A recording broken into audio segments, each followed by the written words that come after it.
regardez la Bible, consultez-la. Est-ce que le Christ étant la vérité avait délivré toute la vérité? Comme cette vérité n'a jamais été révélée, on ne peut pas la trouver dans la Bible. Mais pourquoi vous n'avez pas fait Éden vous-même? Pour ce qui me concerne, le Seigneur a toujours voulu que je partage cette expertise, cette expérience avec plusieurs personnes. Vous voyez à travers les médias, à travers le monde, il y a des débats entre les chrétiens, même les chrétiens. Mais ça se passe ici sur le plateau de Moïse. Nous les suivons, ils ne se retrouvent plus. Vous avez toute notre permission parce qu'il y en a qui disent des vérités fausses ici. Le monde souffre terriblement parce que même la Bible, qui n'arrive pas à la comprendre. L'adamisme, c'est une question identitaire. Où tu es, où tu n'es pas. L'être part de quelque part. Il faut lui affecter un esprit, une force capable d'animer l'être. Cette Afrique dont les chrétiens ne veulent pas entendre parler était une Afrique organisée. L'Égypte était déjà organisée quand la Grèce n'existait même pas. Et vous ne pouvez pas me montrer aucun verset du Coran qui pousse aux gens d'aller tuer. La Bible est mystérieuse. C'est pas donné comme ça. C'est Dieu qui parle. Et il vient en Afrique centrale, particulièrement au Congo, et il dit, ça c'est mon territoire. Il délimite. Voilà, homéostasie, la spiritualité des profondeurs, le voyage guidé dans les mystères de l'esprit et surtout le choc des convictions duquel jaillit la vérité. Toutes nos excuses pour ce léger retard, la technique a ses caprices évidemment, mais à Dire TV, nous avons des férus aussi, capables de maîtriser ce genre de choses. Et donc, mesdames et messieurs, vous êtes en direct avec nous aujourd'hui pour la suite de ce thème très important, le temps des miracles, donc la deuxième partie, et c'était bien évidemment avec l'évangéliste Jadaï. Donc nous étions en train de regarder avec lui la fois passée, donc sa première fois ici, si Jésus-Christ était vraiment le même hier, aujourd'hui et éternellement, parce qu'on dirait bien que ce qu'il avait fait autrefois, que l'on peut lire dans la Bible aisément, ne se fait plus voir dans les églises par les temps qui courent, à telle enseigne que beaucoup de chrétiens sont fatigués, parce que justement, on a donné les dîmes, les offrandes et tout ça, mais on ne voit rien venir. Et les hommes de Dieu nous ont promis beaucoup de choses en nous disant, depuis l'an 2000, que cette fois-ci, c'était notre année. Mais voilà, 23 ans plus tard, toujours Makambo va promettre 8 sauts. Et mon année, après on se dit certainement que le Seigneur, il n'est plus le même, le temps des miracles est passé. Mais Arnett est là, l'homme de Dieu pense que le temps des miracles n'est pas encore passé. Eh bien, ce n'est pas vous, encore moins moi, qui sommes bien placés pour parler de ce sujet. C'est l'homme de Dieu sur ce plateau. Comme vous avez su le souligner, il a dit, l'homme de Dieu, que le temps des miracles n'est pas encore passé. Donc par là, on sous-entend que c'est encore possible aujourd'hui, que ce qui a été fait hier, ce qui a été fait il y a 2000 ans, c'est possible que Jésus ressuscite encore les morts, c'est possible. Alors on se demande pourquoi est-ce qu'on ne voit pas ça, pourquoi est-ce que ça ne se manifeste pas. Heureusement que l'évangéliste Jadaï est là ce soir pour nous éclairer sur ce point parce que les miracles sont toujours disponibles. Et vous étiez avec nous dans la première partie de cette émission. Est-ce que vous pouvez résumer ce qui avait été dit à tous ceux qui nous suivent pour leur donner un aperçu de ce qu'on va écouter aujourd'hui, par exemple? Alors, pour faire très simple et très court, l'homme de Dieu nous avait dit que ce qui a été, c'est ce qui se fait aujourd'hui. Jésus-Christ, je pense que vous avez même précisé, il est le même hier, aujourd'hui, éternellement. La Bible le dit. Donc, toutes ces personnes qui désespèrent, qui ont marché d'église en église, l'homme de Dieu apporte, par cette deuxième partie, vient encore, par cette deuxième partie, j'allais dire, nous faire comprendre, nous dire vraiment que c'est possible. Et je pense que nous aurons des vidéos, comme la toute dernière fois, pour nous permettre de nous approfondir encore. Donc, c'est possible aujourd'hui. Aujourd'hui, vous qui êtes malade, quelle que soit la maladie, parce que la dernière fois, nous avons dit, même si l'hôpital dit qu'elle est incurable, avec Jésus, c'est possible. Tous les cas qui n'ont pas trouvé de solution dans les hôpitaux, avec l'homme de Dieu, nous avons souligné que c'est possible avec Jésus d'être guéri de ces maladies-là. Très bien. Et mesdames et messieurs, nous avions eu, pour ceux qui ont raté la première partie, nous avions eu des témoignages des gens qui ont vécu le miracle de Dieu maintenant. Et on dit bien que si nous venons à Dieu avec toute notre foi, toute la confiance, ce n'est pas dans l'à peu près, ce n'est pas avec les hésitations, mais si nous croyons, vraiment nous verrons le miracle. Et ça avait rassuré ceux qui avaient donc vécu cette émission. Certainement qu'aujourd'hui, dans cette deuxième partie, l'homme de Dieu va renfoncer le clou, nous rassurer encore de plus belle, nous démontrer par A plus B que le miracle n'est pas encore passé. Alors l'homme de Dieu, bonjour. Bonjour, monsieur Alexis. Alors, en 2 mots, qui êtes-vous exactement? Parce que nous avions vu évangéliste Jadaï, Bauer, Tchabi, et puis c'est précisé la semence. C'est quoi encore cette affaire? Je suis le représentant légal de la communauté Église évangélique Mon Habile Éternel, et nous sommes là pour prôner le miracle.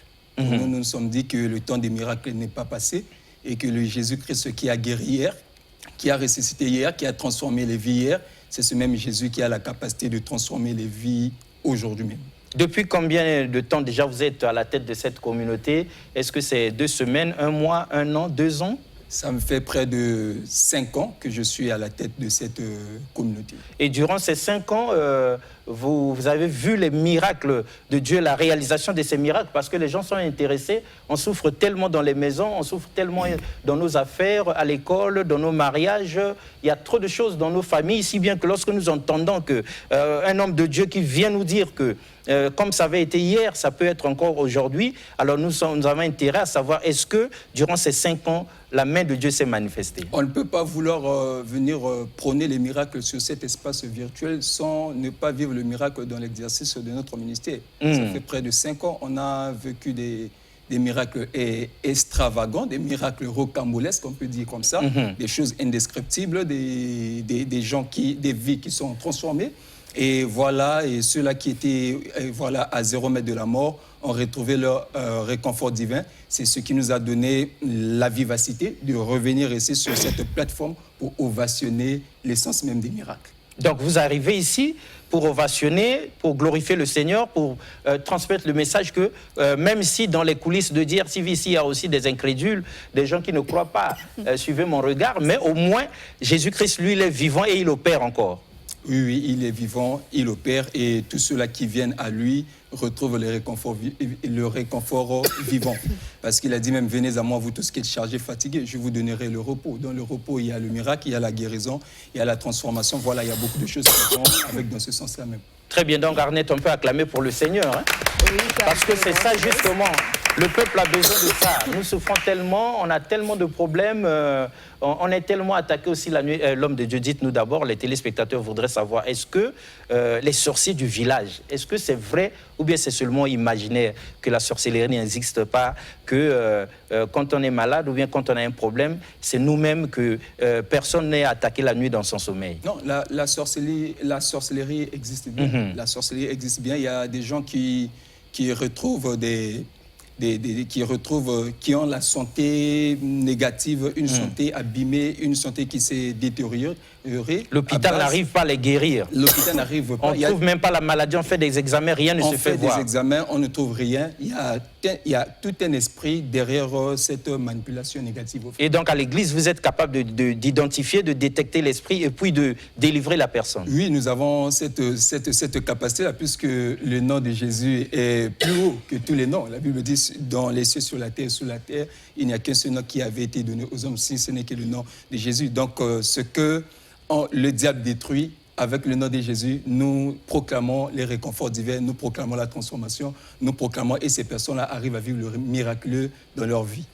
Mais on a l'impression que vous aimez beaucoup Jésus.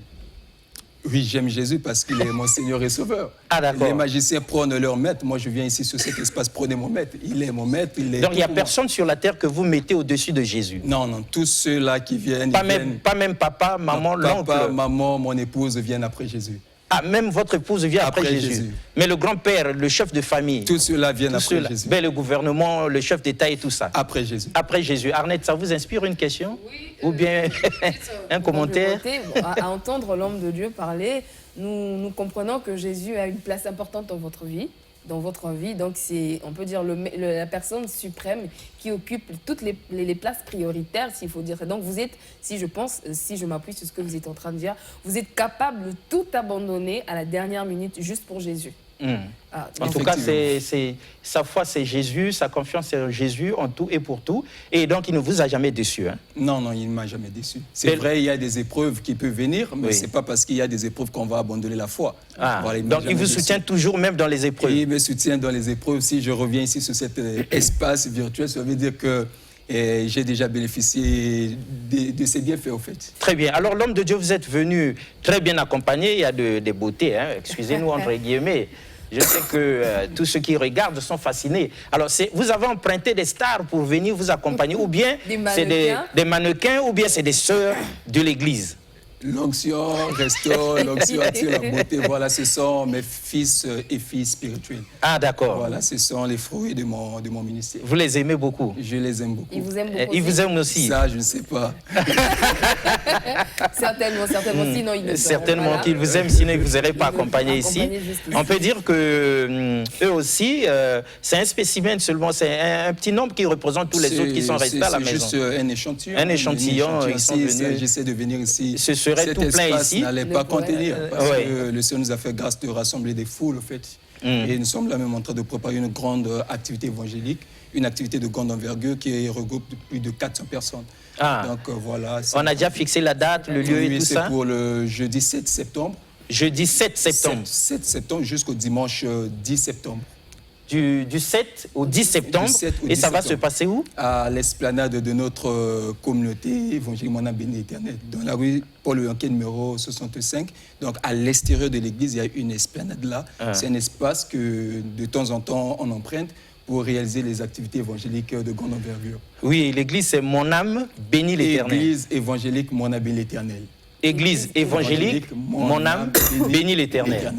Voilà, donc il y a des âmes qui ne bénissent pas l'Éternel, en tout cas, c'est chaud. Les incrédules, ceux qui ne sont pas sûrs de lui, ou ceux qui se confient plutôt aux hommes qu'à Dieu, ou ceux qui sont très légers dans leur foi, en tout cas, vous avez intérêt à vous ressourcer, à vous inspirer. Voilà même le nom de l'Église, Église évangélique, n'est-ce pas? Oui, c'est ça. Mon âme bénit l'Éternel. Mon âme ne bénit pas Satan. Parce que l'homme de Dieu, il y a des gens qui sont plutôt dans la tradition, dans le satanisme, dans l'ésotérisme, dans la franc-maçonnerie, la Rose-Croix et tout ça. Est-ce que Jésus est d'accord avec tout ça? Non, Jésus ne peut pas être d'accord avec eux, puisqu'ils sont en train de célébrer le diable. Ah, on célèbre le diable dans les écoles initiatiques, les sociétés secrètes. De vénérer le diable parce que Jésus-Christ n'est pas là-bas, en fait. Mais quel message vous passez à ces gens-là qui sont allés dans la franc-maçonnerie, la Rose-Croix, dans l'ésotérisme, parce qu'ils ont besoin de protection, parce qu'ils ont peur, hein, quand même, il y a des familles qui bouffent les gens, parce qu'ils ont besoin d'un mariage, parce qu'ils ont besoin de réussite dans leurs affaires. De joindre à votre question, à l'homme de Dieu. Et ces personnes qui sont dans ces sectes, ou disons ça comme ça, nous font croire que ce n'est pas mauvais. Ils nous disent que ce n'est pas mauvais, tu ne vas pas bouffer quelqu'un. Qu'est-ce que vous leur dites en ce moment? En fait, ce que je peux apporter, c'est que la meilleure solution se trouve en Jésus. En dehors de Jésus, c'est la mort. Que Jésus. Que Jésus. Tous les autres maîtres d'à côté, là, relèvent de Satan. C'est comme ça que l'apôtre Pierre va dire, à qui d'autre irions-nous? C'est toi, Jésus, qui as les paroles de la vie éternelle.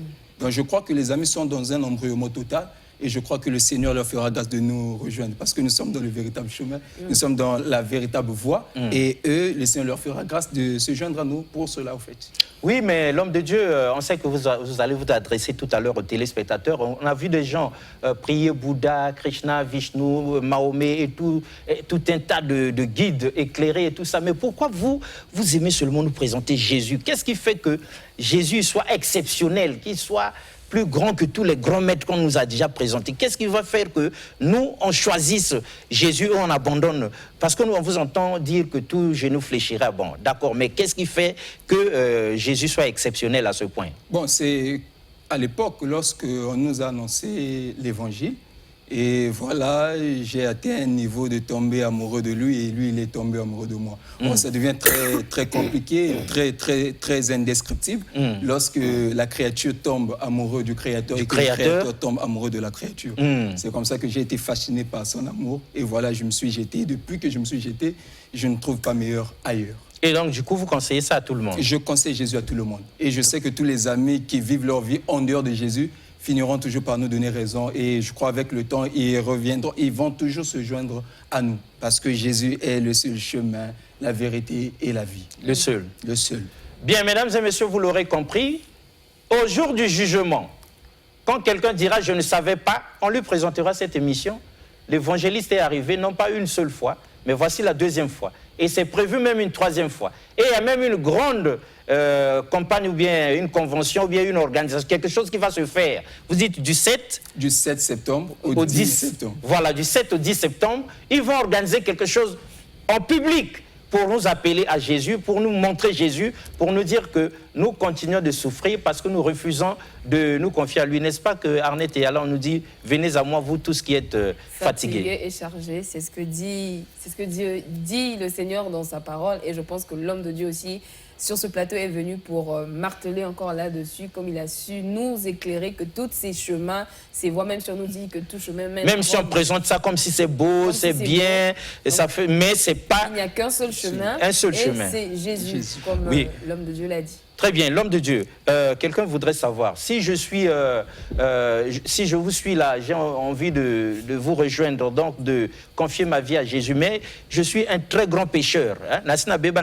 Donc je suis vraiment, peut-être que irrécupérable, peut-être que vous ne savez pas, mais je suis vraiment tout noir. Est-ce que Jésus peut encore avoir une place dans son cœur pour moi? Il y a un seul principe, Jésus transforme les irrécupérables en récupérables. Ah, donc c'est pour nous justement qu'il est venu. Voilà, c'est pour nous en fait. Ah, il transforme. Donc il rejette personne. Il rejette personne. Il a dit venez. Venez à moi, vous tous qui êtes chargés, fatigués. C'est chargé de la formation, chargé dans le péché. Voilà, venez à Jésus et Jésus vous donnera la paix, la tranquillité et tout ce qui va avec. Très bien, donc mesdames et messieurs, au 55-56, vous êtes en direct évidemment à partir de votre SIM MTN. Vous rechargez du crédit, 300 francs seulement, jusqu'à 3 000, jusqu'à 3 millions. En tout cas, à partir de 300 francs, vous composez 55-56. Vous pouvez appeler l'homme de Dieu sur ce plateau. Pourquoi pas lui confier votre problème? Mais le numéro d'en bas, c'est pour que vous l'appeliez après cette émission et pour que vous puissiez vous rapprocher de Dieu. Parce que là, la porte est ouverte. Elle n'attend que nous pour venir vers le Seigneur. Alors, l'homme de Dieu, si on vous permettait... n'est-ce pas, Arnett? Oui. Si on permettait à l'homme de Dieu 5-10 minutes, puisque vous êtes là, quand vous êtes à l'église évangélique, mon âme bénit l'Éternel, il n'y a que les fidèles, ceux qui ont déjà trouvé le chemin depuis longtemps, qui vous écoutent, qui vivent ce que Dieu dit à travers vous, parce que la foi que nous cherchons là, Arnett, elle vient de ce qu'on entend. Voilà, et ce qu'on entend justement vient de la parole de Dieu. À force d'être à côté de ces hommes de Dieu, de les recevoir ici, nous-mêmes on devient un peu pasteurs. Mais on ne va pas fabriquer une église pour autant, on va les écouter. Alors si on vous permettait de vous adresser à ce public-là, aux téléspectateurs, en 5-10 minutes, un message spécial, que leur diriez-vous? Comme si vous étiez à l'église. L'apôtre Paul dit que nous portons ce précieux trésor dans des vases de terre, afin que cette grande puissance ne soit pas attribuée aux hommes, que cela soit attribué à Dieu. Et j'aimerais rassurer tous les amis que tout ministre de Dieu qui a été appelé de façon authentique par Dieu a reçu de la part de Dieu quelque chose. C'est comme ça que l'apôtre Pierre et l'apôtre Jean, quand ils partaient au temple, ils ont trouvé le boiteux. Il y avait un monsieur boiteux qui était devant la porte qui demandait de l'aumône. Et voilà, l'apôtre Pierre va lui dire, de l'or ou de l'argent, je n'en ai pas. Ce que j'ai, je te le donne. Au nom du Seigneur Jésus-Christ, lève-toi et marche. Et le boiteux s'est levé. Il a commencé à marcher. C'est pourtant dit qu'en ce temps-ci, le Seigneur a armé, il a aiguisé ses serviteurs afin que ses serviteurs arrivent à annoncer la transformation divine dans les vies qui ont été abîmées, qui ont été brisées. Et c'est comme ça que nous devons venir vers ces ministres-là. Nous devons venir vers... On peut prendre... Allô, on vous écoute? Bon, je ne sais pas quel est le Jésus qui présente comme créateur. Est-ce que c'est celui qui est venu apprendre la magie en Égypte ou un autre? Bon, je vous en prie, vous êtes en direct. Voilà, l'homme de Dieu va répondre certainement, mais nous vous disons ceci. Le Jésus dont on parle, c'est le Jésus de la Bible. Hein? Si vous connaissez un Jésus qui a appris la magie en Égypte, ça c'est vous, ça n'est écrit nulle part dans la Bible, alors excusez-nous, nous sommes dans le thème. Jésus-Christ est le même, hier, aujourd'hui, éternellement, c'est le temps des miracles. Donc, l'ésotérisme qui présente Jésus comme ayant appris la magie en Égypte, s'il vous plaît, ça, nous ne connaissons pas l'Église, n'est-ce pas? N'est-ce pas, oui. Voilà, donc c'est un peu nous perturber que de poser des questions un peu tordues comme ça. Nous, on a besoin des gens qui ont des problèmes chez eux, qui cherchent la guérison, qui cherchent des solutions auprès de Jésus. Jésus ne force personne, hein, s'il vous plaît. Vous pouvez rester avec votre ésotérisme, ça vous regarde, n'est-ce pas, l'homme de Dieu? Oui, voilà, donc nous étions en train de vous les regarder droit dans les yeux, hein, vous leur parlez, les téléspectateurs, comme ça, vous leur délivrez un message spécial de la part du Seigneur. Comme ça, eux aussi vont se connecter à ça et pourquoi pas rejoindre l'église évangélique Mon Arme, bénis l'Éternel. Donc j'étais en train de dire que le Seigneur a armé ses serviteurs afin que ses serviteurs arrivent à annoncer la transformation divine dans la vie de tous ceux-là qui ont des vies abîmées. Et voilà, c'est même ce qui s'est passé avec celui qui était malade à la piscine de Bethesda. Les autres retrouvaient la guérison, lui il ne retrouvait aucun soulagement. Jusqu'à ce que lui-même, la piscine de Bethesda personnifiée. Jésus-Christ, la piscine de Bethesda personnifiée, c'est-à-dire la piscine de Bethesda qui avait pris la forme humaine, vient vers le boiteux, vient vers le paralytique et ordonne à ce que le paralytique commence à marcher. Et nous nous sommes dit que de la même façon que ce Jésus-là s'est comporté comme ça, de la même façon qu'il a guéri au travers de sa parole, c'est en ce même temps-ci, il est en train de guérir aussi au travers de sa parole. Là où la parole est proclamée, là où la parole est annoncée, voilà, il y a les miracles, il y a la transformation. C'est vrai, nous sommes en train d'ovationner le miracle, mais nous ne pouvons pas ovationner le miracle sans mettre l'accent sur l'importance ou la nécessité de l'annonciation de la parole de Dieu. Parce que si l'on annonce les miracles sans la parole, ça devient du fétichisme. Évidemment. Jésus-Christ guérit au travers de ses principes. Quels sont les principes? La parole est annoncée et cette même parole qui avait été annoncée transforme les vies, restaure les vies et voilà, relève même les boiteux. Donc c'est vrai, nous martelons sur la parole de Dieu et c'est la parole de Dieu qui restaure. Et nous aimons comment vous en parlez avec beaucoup de conviction. Vraiment. Poser une question? Oui, bien sûr. L'homme de Dieu, pour aider nos téléspectateurs à comprendre par rapport à vos propos, êtes-vous en train de nous dire, moi je veux savoir, que la guérison est conditionnée par la parole, c'est-à-dire qu'avant d'être guéri, il faut toujours qu'il y ait la parole de Dieu. Merci de nous Bon, je ne conditionne pas, c'est comme on avait dit la fois passée, que ce Jésus-là, il n'est pas un... C'est pas du genre de fétiche où on peut le manipuler. On ne le manipule pas. J'ai dit avec beaucoup d'expérience, partout on a constaté les miracles. Ces miracles-là se sont produits après la proclamation ou même avant la proclamation de la parole de Dieu. Ça dépend de Yahvé. Mais en tout cas, quand la présence de Dieu se manifeste. Voilà, ça dépend de sa façon de faire. Il y a aussi des miracles qu'on a constatés pendant la louange, pendant l'adoration. Mais j'ai dit que nous martelons sur la proclamation de la parole parce que la parole est très très importante. Au commencement était la parole était avec Dieu et la parole était Dieu. Il y a eu beaucoup de gens où Jésus a dit, lève-toi, prends ton lit et marche. C'est une parole. C'est une parole positive, c'est une parole qui est remplie d'une énergie positive. Et voilà, la personne se lève, il abandonne, il prend le lit, voilà, il commence à marcher. Donc de la même façon que le maître a travaillé, c'est de cette même façon que nous, les disciples de Jésus, voilà les fils de Dieu, nous travaillons aussi dans ce sens-là pour annoncer la transformation dans la vie des bien-aimés.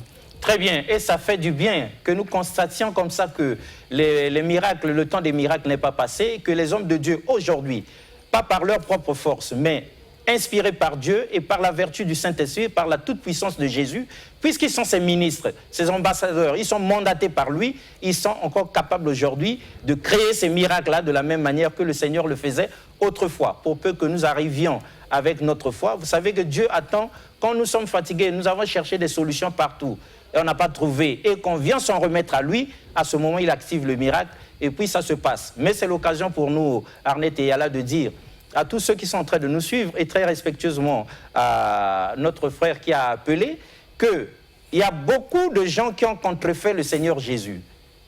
Dans le monde des ténèbres, dans les écoles initiatiques, les sociétés secrètes, on vous présente Jésus qui n'est pas forcément Jésus. On vous présente Jésus qui est marié, on vous présente Jésus qui a laissé des enfants, on vous présente Jésus qui a fait ci, qui a fait ça. Et il y en a même, comme des musulmans, qui disent que Jésus n'est jamais mort sur la croix et qu'il a été encore en vie quelque part au Pakistan où il avait pris femme, il a fait des enfants et tout ça. Ça, ce n'est pas de ce Jésus-là que nous parlons. Nous, c'est le Jésus biblique. Alors, toutes nos excuses, peut-être que vous avez trouvé notre façon de vous répondre, peut-être qu'elle vous a blessé, mais on est dans le vrai Jésus. L'homme de Dieu vient nous présenter ici des choses scripturaires, ce qui est écrit et ce qui est biblique. Alors l'homme de Dieu, quand c'est dit comme ça, vous aviez quand même calé un élément, c'est quoi? Oui, c'est juste la croisade, les images, au fait, la vidéo de la croisade. Vous aviez une croisade? De la croisade passée, lors de la 2e édition. Nous avons ramener les images ici pour éclairer l'opinion. Pour éclairer l'opinion, et parce qu'il y a la 3e édition qui s'annonce d'ici très, très bientôt. Très bien. Alors, pour que nous puissions nous mobiliser au maximum pour la 3e édition de la croisade, pour nous rassurer, pour nous donner un aperçu de ce que Dieu fait, ou bien de cette parole donnée, comme on dit au commencement était la parole, et la parole était avec Dieu, et la parole était Dieu. Vous savez, cette parole créatrice, elle transpire encore aujourd'hui à travers les serviteurs de Dieu, pour que nous en ayons un aperçu. Patrice Louvezo. Allah dans cette ville appelée Naïn, il était pas seul, il était accompagné de ses disciples. Tout comme un bon maître est toujours accompagné, suivi de ses disciples. Et la Bible déclare qu'il y avait une grande foule qui faisait route avec Jésus. Et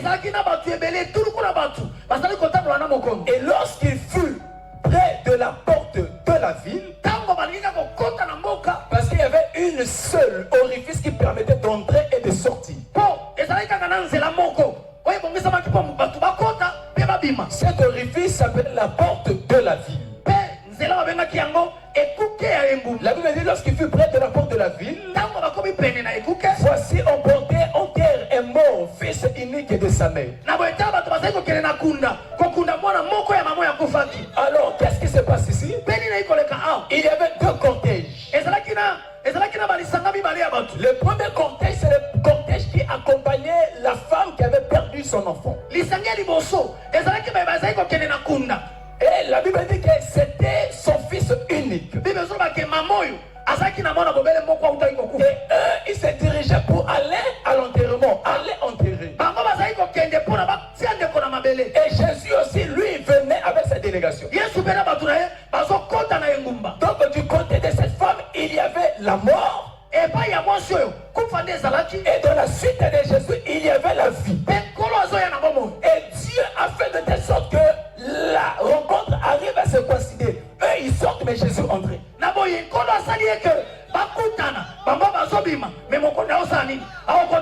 Donc le Seigneur, Dieu savait déjà qu'il y a un fils ici qui ne doit pas mourir et qu'on est en train d'aller l'enterrer. Moi, je dois arriver là pour que l'enterrement arrive à cesser.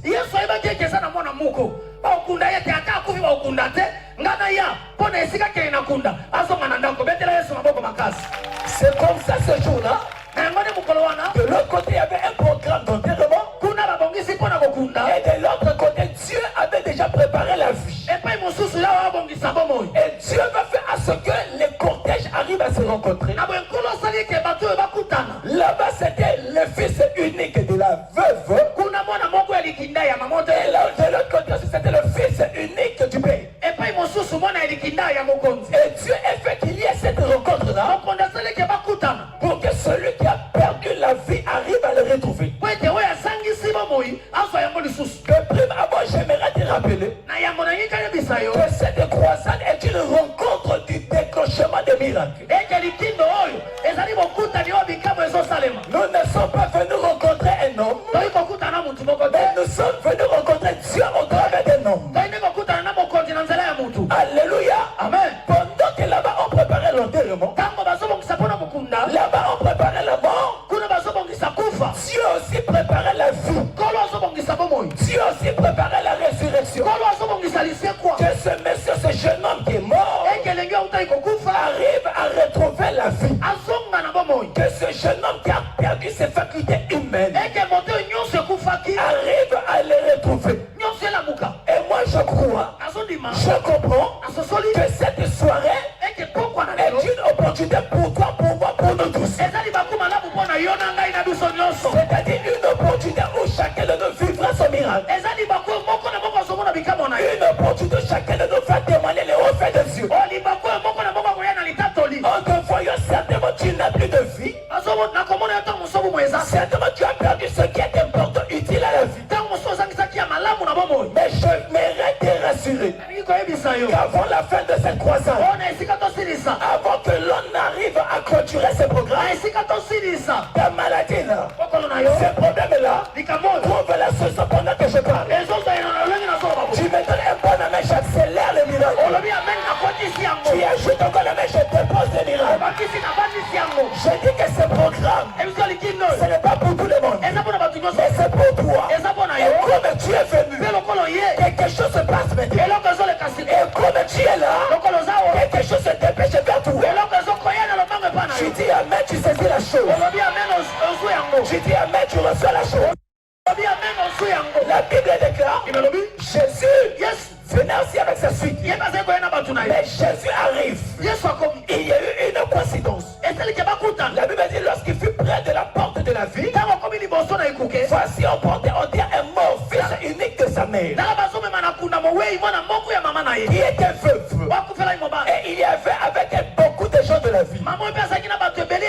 Une perle que j'aimerais te donner.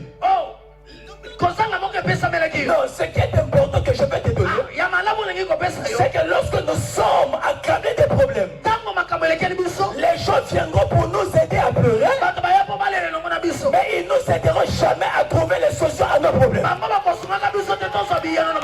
Ta façon de dire amen est en train de m'embêter, de m'agacer. Lorsque nous avons des problèmes, les amis viennent, ils pleurent avec nous, mais personne d'autre nous aide à trouver les solutions. Mais ce soir, tu n'auras pas besoin d'un nom pour que la solution vienne. Le Seigneur lui-même entrera dans ta vie et il te posera une solution adéquate. Alléluia. Amen. Le Seigneur l'ayant vu, fut ému de compassion. Ce soir, le Seigneur a compassion de toi. Il ne veut plus te voir dans cet état. Il ne veut plus te voir être consommé par la maladie. Il ne veut plus te voir être consommé par les difficultés. Et au travers de cette parole, je comprends que la compassion de Dieu est en train de s'exprimer dans ta vie. Je crois que le Seigneur a compassion de toi. Et lorsque le Seigneur a compassion de toi, les choses se passent de façon spectaculaire. Voilà, retour sur ce plateau, mesdames et messieurs. On était plongés là dans la convention. En tout cas, nous étions déjà aspirés là-dedans, comme vous direz, homéostasiés. Justement, l'homme de Dieu. Vous êtes tout jeune, tout beau.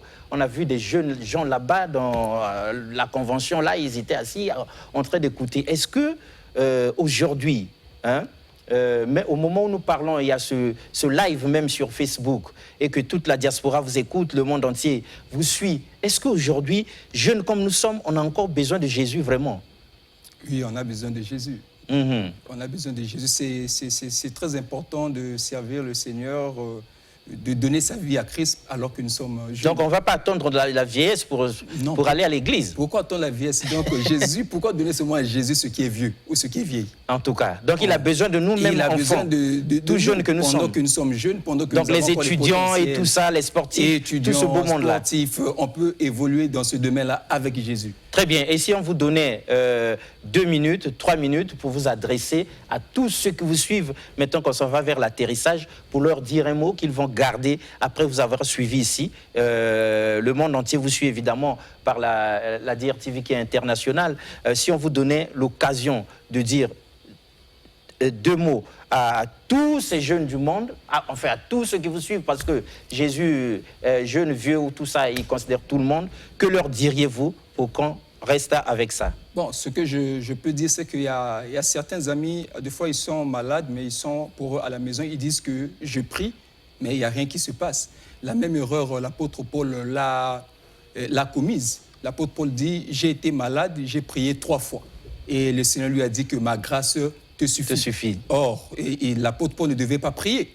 La Bible dit, quelqu'un parmi vous est-il malade, qu'il aille vers les anciens de l'Église, afin que les anciens de l'Église prient pour lui.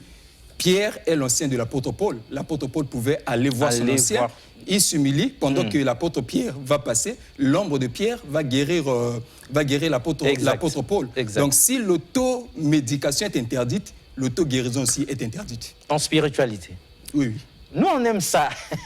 On aime ça, vous savez, Arnette, je vois bien que vous avez un commentaire à faire là. Je vous accorde 30 secondes, il y a eu 1 minute. Que dites-vous de ça? Eh bien, c'est une découverte pour moi. Et ah oui, moi aussi, je découvre aujourd'hui. Hein. L'auto-délivrance. L'automédication est interdite, l'auto-guérison aussi est interdite. L'auto-guérison, ok, j'avais pas bien saisi. Merci pour ces éclaircissements. Je pense que ma question n'a plus lieu d'être puisque j'ai compris. Très bien. Et moi, ce que j'ai compris ici, c'est que même l'apôtre Paul lui-même, à qui rien ne résistait, mais pour lui-même, pour sa propre santé, il fallait bien qu'il s'humilie, qu'il aille, comme le disaient les Écritures, hein, vers les anciens, qu'on prie pour lui. En tout cas, s'il s'était approché de Pierre, rien que l'ombre de Pierre qui passait aurait pu le guérir comme ça guérissait tous les autres autour de lui. Ça, c'est très important. C'est une façon comme une autre pour dire que votre message est aussi important pour les hommes de Dieu qui sont des conducteurs d'église, qui ont des âmes, eux aussi. Ils peuvent toujours venir,